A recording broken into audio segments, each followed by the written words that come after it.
Welcome to running on Reddit, r/EntitledParents, where the entitlement knows no bounds. Context: I live in the center of a town that does a yearly half marathon. The marathon route basically traps me in my building as it goes on the roads around it, which I need to cross to reach the rest of town. It has been taking place for years and was here before me, so I'm not bothered by it.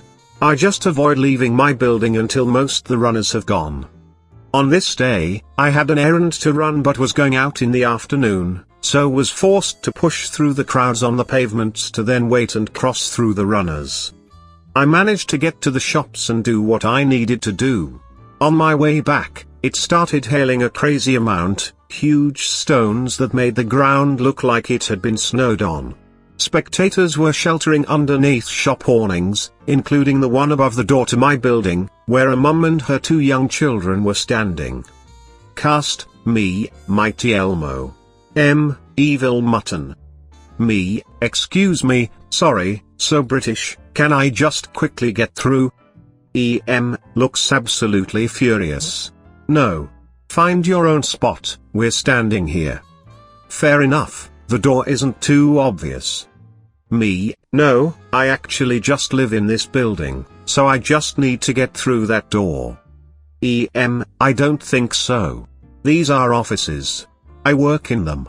Don't try and fool me and my girls into moving for you. They are not offices, so Lord knows why she'd say that. She's still in my way. Me: I really do live here, look, I have my key and can open this door. EM: no. Can you just piss off and go somewhere else? She's being loud so everyone nearby can hear and is staring. Me: look, I really do just want to get into my home.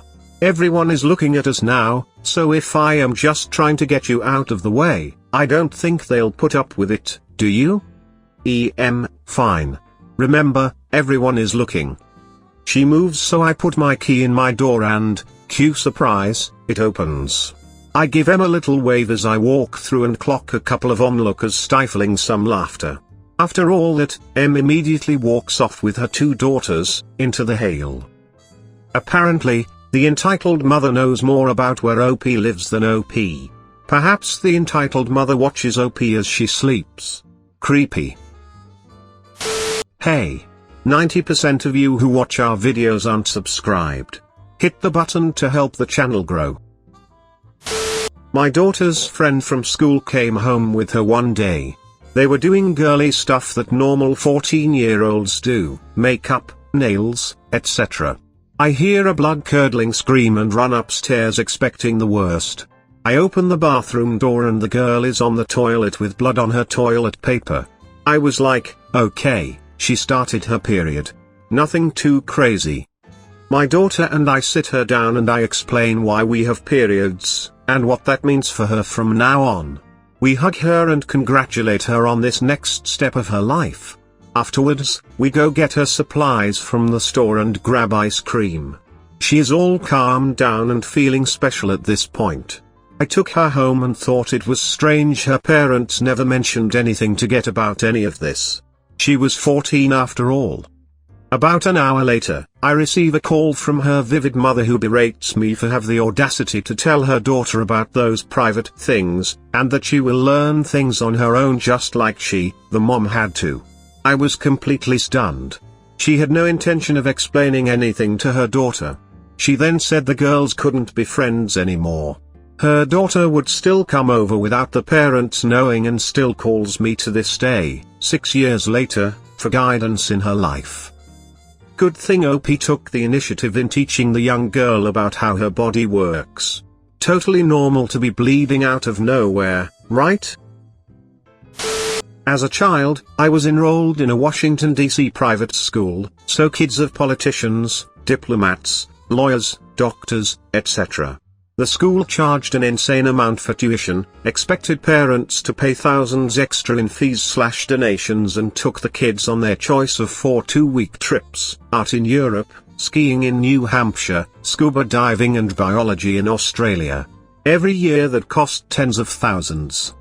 One girl's mom bought a darkroom and camera equipment for the school so her daughter could learn photography. These parents and their kids were beyond entitled. My parents could afford my tuition, but that was a stretch for them, so we weren't viewed as being especially valuable to the school. My school was taking each grade on a 3-day trip that they got us psyched up for all year.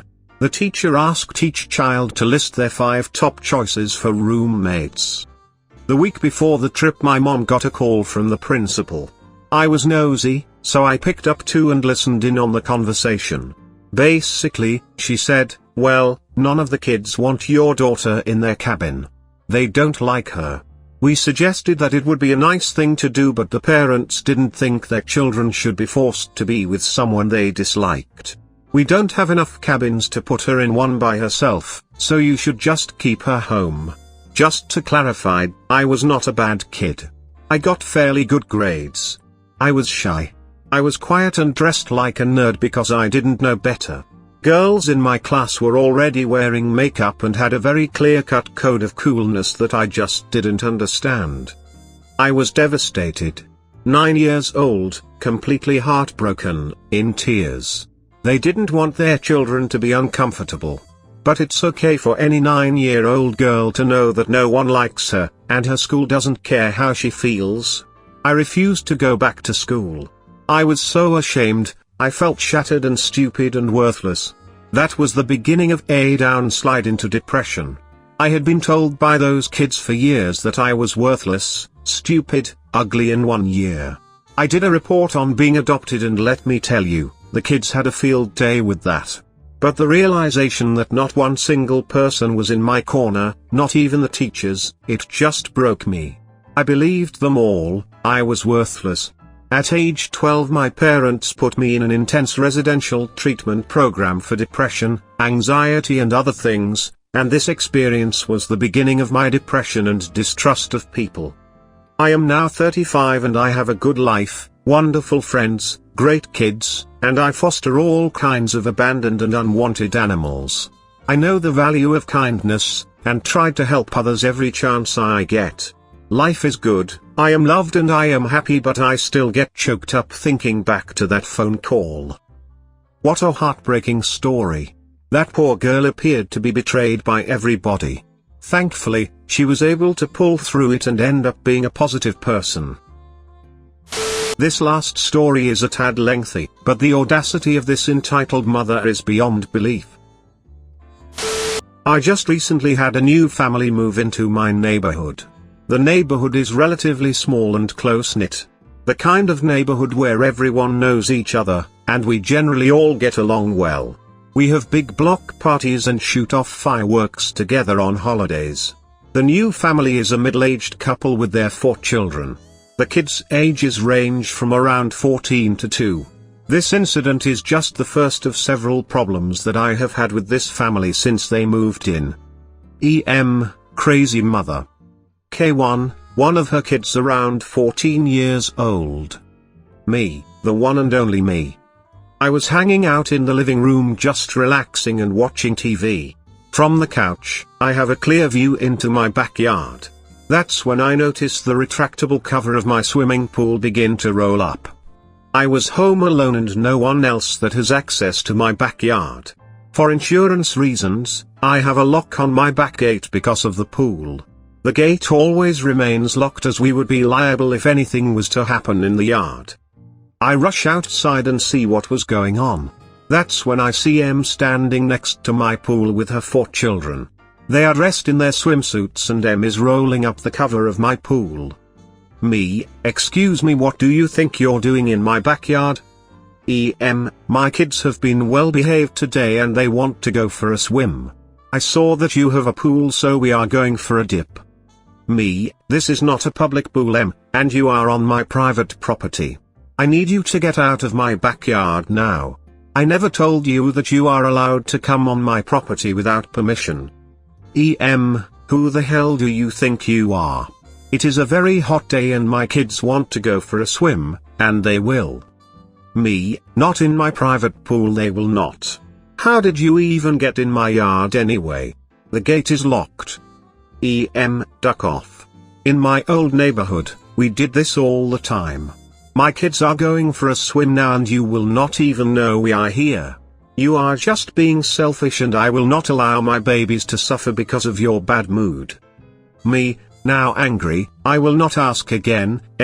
You either get the hell off my property now, or I will call the police. You are not using my pool and that is final. Finally gets the cover off. Okay kids, jump on in. Don't listen to this stupid idiot. K1, yeah you stupid skank. We are going for a swim now and you can't stop us. Me, that's it. I am calling the police. Now sees that I am serious and tries to reason with me. You would really not allow 4 kids to go for a swim on a hot day? What kind of heartless person are you? Just let us go swimming for an hour and we will leave. Don't you want to be a good neighbor to us? Me, no, I do not. You just broke into my backyard without permission? Please get off my property now. Starts to mumble something to her kids, and then she grabs her 2 youngest kids and starts to walk out of my yard.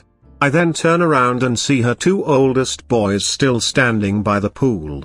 I start to walk over to tell them to go with them, and that's when I see what they are doing. Her 2 oldest hell spawns are peeing into my pool. K1, maybe that will teach you to be a better neighbor, you stupid skank. Me, grabs the arms of the 2 oldest and pushes them out the gate. Get the duck off my property, you disgusting little dimwits. Don't you dare lay a hand on my babies or I will call the police on you. Who do you think they will believe? A good mommy or a pathetic little idiot like you? You just got what you deserve. Enjoy swimming in your piss pool. They then all walk off laughing as they went back to their house. I was in complete shock and I didn't know what to do. I now wish I called the police after this first incident, but I sadly did not and things have since escalated with this family. Remember how I said that I had a lock on the gate? I later found it broken on the ground. I have no idea what they used to smash it, but they were successful. I have since purchased a much more heavy-duty lock.